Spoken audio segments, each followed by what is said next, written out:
Farming, it's a privilege, it's an honor to be able to grow food for the people of the world.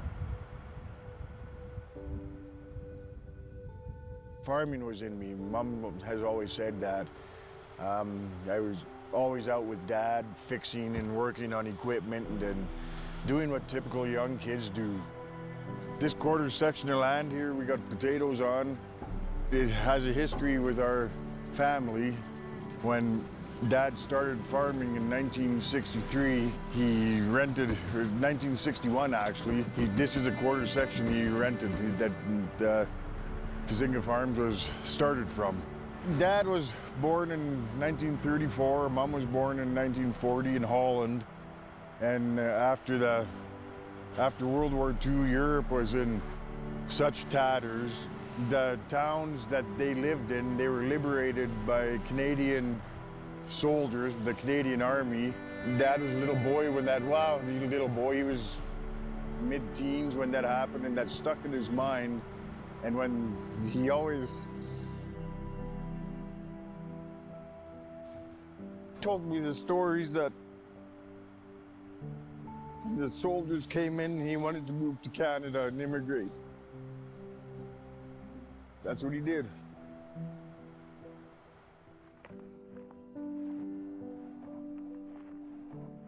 It was time for Dad to slow down, and we had to start taking over the farm. And the farming industry was just reeling from the 80s depression that claimed a lot of farms. And we grew beans, grain, and I thought that there's no way we can make this work on that, growing those crops. So then that's when we got into potatoes. Dad was dead against it at first. I remember going to Tabor and I mentioned it to him. Oh, that was a quick trip back home. He was so upset, but he calmed down and thought about it. And it was the last couple of years that he was alive, he told me it was a good decision to take the farm into the next generation. And now with our son, Brendan, he's 17 years old, and he's a farmer already. I can see it. His passion that he has for this and making sure that stuff is done right and you're not cutting corners, that people get what we eat. Our area is one of the best in the world to grow potatoes in. And we're fortunate for that, and as Southern Albertans, that we can eat produce produced here.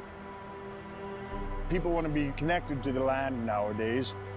People want to know where their food comes from, how it's produced. They want to see it, they want to experience it, they want to feel it.